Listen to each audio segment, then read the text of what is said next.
a study of material type in Chladni plates. First, a little about me. My name is Andrew Hopkins. I attend Magna Vista High School, and I plan to attend Virginia Tech and do the Corps Cadet program and major in music. So a little bit about why I chose this topic. I chose it because I enjoy music and I plan to major in it, and I enjoy making music and listening to sounds and working with audio equipment and things of that nature. And a bit about why this topic is important. It's important because it could affect anything at all that deals with vibrations, especially if there's one material that is larger that vibrates a bunch of smaller materials. So firstly, what are sound waves? They're simply air molecules that vibrate around in the air, and they travel in waves that contain amplitudes and phases. And sound can come from just talking, making friction, or vibrating something, or shaking it. And what exactly are vibrations? The word vibration can simply be defined as the jiggling or oscillation of particles in a method that result in a shaking motion. And it constantly happens, and it can have many effects, such as causing weathering and erosion and affecting sounds, and helping to just break things down quickly. So for my equipment for this experiment, I had to have an amplifier, a speaker, and a tone generator. I needed an amplifier because larger speakers need an amplifier to work at their rated frequencies, and this can be hard to achieve from just a headphone jack output. And the amplifier also would convert the output of my headphone jack into a speaker wire output, which allowed me to easily connect to any speaker I could buy online. And I needed a speaker to actually cause the vibrations. So the way a speaker works is it has a magnet and a coil and a cone.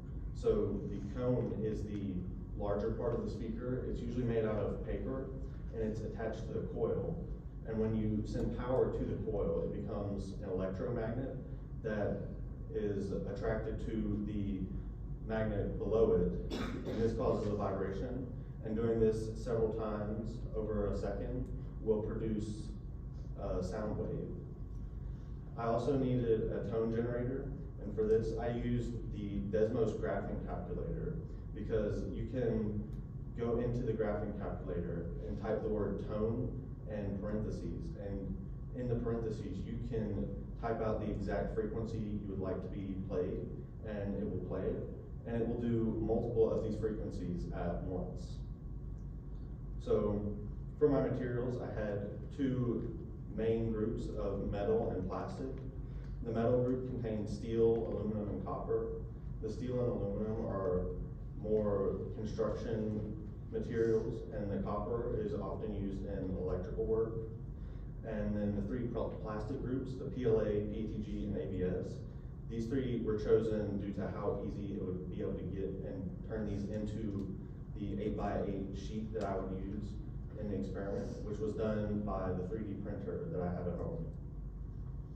So what are cymatics? Cymatics is the study of sound and how the vibrations from it can be visualized. It has many uses. It has been used to clean solar panels, and there's also a more popular music video where one experimentalist named Nigel Stanford used it in many different forms, such as the Chladni plate, which is what I use, and a Rubens tube, which is a tube that if you have fire going through the tube and you play sound in the other end of the tube, and you have several small holes drilled in the top, the fire will come through the tube, the holes at the top, in the shape of a wave. So you can actually see the wave that the sound is making. And this was used in one of his music videos along with some other devices as well. This leads me into my research question. Does changing the material of the plate in a Chladni plate system affect the effectiveness of the system? So my hypothesis states if I change the material in the Chladni plate system, then it will affect the image or visualization created by the plate.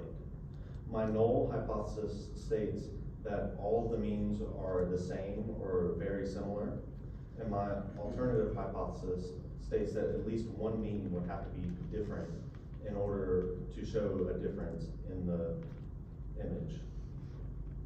So my variables would be the plate material, which is my independent variable because I changed it, and the image is the dependent variable because it depends on the plate material in this experiment. The frequency was controlled in this experiment, however, it could be changed in order to produce a different image if you would so like. So for my method, I first started with the speaker, and I cut a small hole in the middle of the speaker. And then I took a threaded rod and glued it into the speaker. And I then took all 6 plates I had and drilled a hole in the middle of each of them in the center. And I used 2 nuts to attach the plate to the threaded rod. Then I took the wires from this and ran the wire from the positive on the speaker to the positive output on the amplifier, and the same for the negative. After this, I connected my laptop to the amplifier and made sure everything still worked and it all vibrated, and it did. So then I took salt, which was my choice of fine medium for this because of how easy it was to get. You could also use another medium such as sand or glass silicate.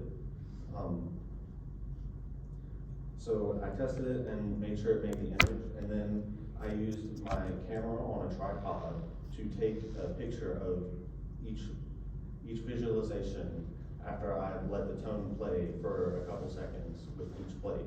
And I did that for each plate 30 times, so I'd have normality in my groups.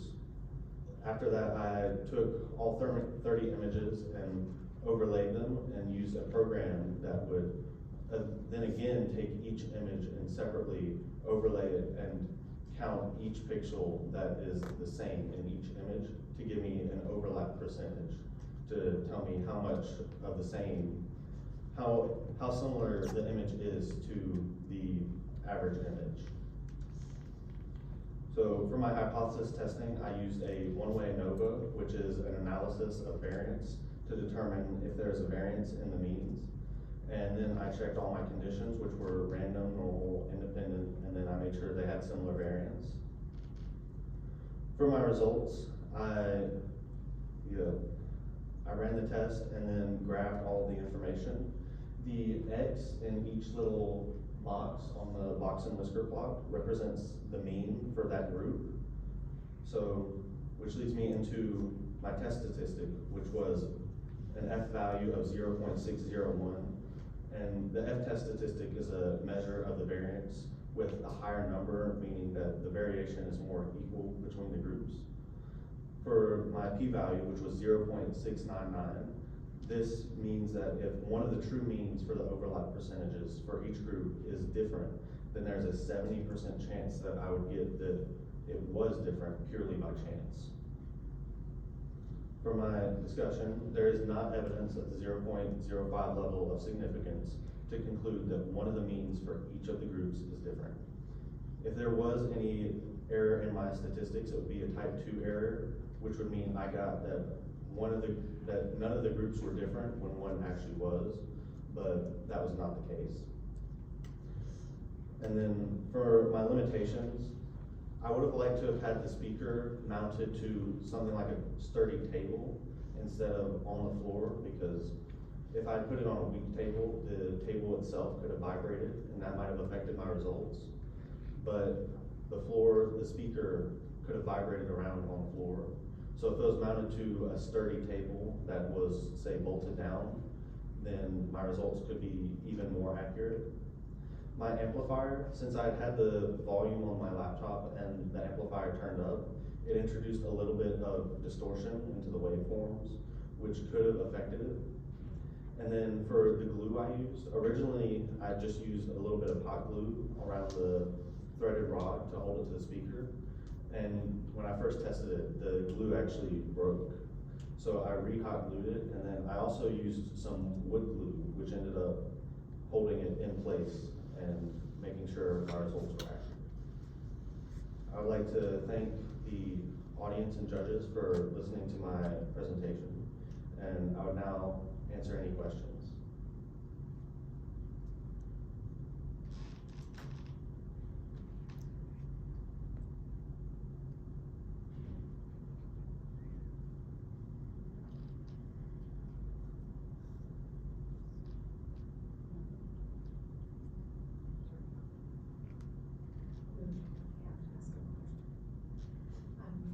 Can you tell me a little bit about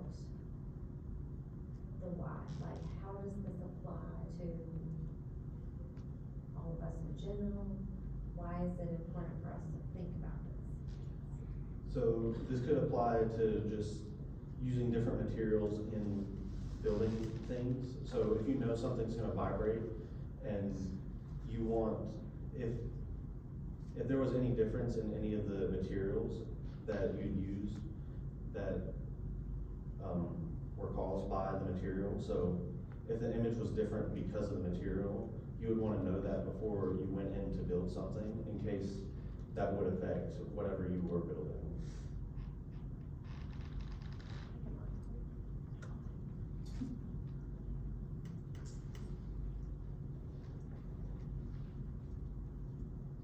So since we're talking about shaking, I automatically think about earthquakes. So how could this help engineers and contractors selecting the correct materials in earthquake-prone areas?